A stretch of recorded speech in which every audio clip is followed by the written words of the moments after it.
ශ්‍රී Lanka cricket ගැන මේ වෙද්දි බොහෝ දෙනෙකුගේ අවධානය යොමු වී තිබෙනවා.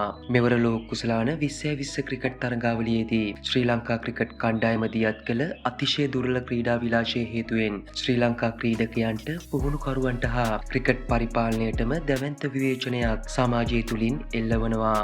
එවන් පසුබිමක් තුළ ඉදිරියේදී ශ්‍රී ලංකා ක්‍රිකට් ක්‍රීඩාව තුළ විශාල වෙනස්කම් රැසක්ද සිදුවීමට නිමිත බවයි තොරතුරු වාර්තා වන්නේ. ඉතින් මේ විත්තිත් ක්‍රිකට් වලට සම්බන්ධ බොහෝ දෙනා මෙන්ම ප්‍රේක්ෂකයනුත් දැඩි කලකිරීමෙන් අදහස් දක්වන ආකාරය දක්නට ලැබෙනවා. ඉතින් ශ්‍රී ලංකා කණ්ඩායමේ ප්‍රධාන පුහුණුකරු වන සනත් ජයසූරිය මහතා ශ්‍රී ලංකා කණ්ඩායමේ ප්‍රධාන පුහුණුකාර ධුරයෙන් ඉල්ලා අස්වීමට යන බව ක්‍රීඩා ආරංචි මාර්ග සඳහන් කරනවා.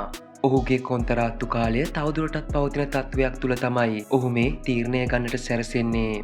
ඒ අනුව අද පැවැත්වෙන පාකිස්තාන තරගයෙන් පසු සනත් ජයසූරිය මහතා ශ්‍රී ලංකා ක්‍රිකට් ප්‍රධාන පුහුණුකාරීත්වයෙන් ඉල්ලා අස්වනු ඇති.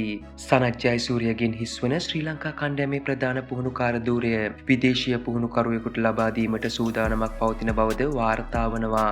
ලෝක කුසලාන තරගාවලියේ ක්‍රීඩා කළ දුර්වල ක්‍රීඩා විලාසය හේතුවෙන් ප්‍රධාන පුහුණුකරු සනත් ජයසූරිය මහතා බොහෝ දෙනාගේ විවේචනයට ලක්ව තිබුණා. එහිදී ශ්‍රී ලංකා හිටපු වේග පන්දුවන්නෙකු වන චමින්ද වාස් මහතා රූපවාහිනී වැඩසටහනකට එක්වෙමින් සනත් ජයසූරියගේ පුහුණුකාරීත්වය දැඩිව විවේචනය කර තිබුණේ මෙලෙසිනි.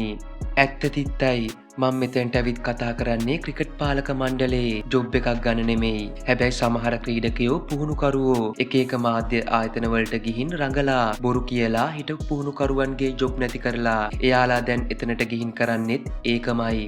යනුවෙන් චමින්ද වාස් මහතා සිය අදහස් දක්වා තිබුණා. ඒ වගේම මෙවර ලෝක කුසලාන තරගාවලියේ తాවකාලික වේග පන්දු පුහුණුකාරීත්වයේ දරු ලසිත් මාලිංගද සිය තනතුරෙන් ඉල්ලා අස්වීමට නියමිත බවයි තොරතුරු වාර්තා වන්නේ. ඉතින් අපි බලන්නෙමු ඉදිරියේදී ශ්‍රී ලංකා ක්‍රිකට් ක්‍රීඩාව තුළ බොහෝ වෙනස්කම් සිදුවීමට නියමිතයි.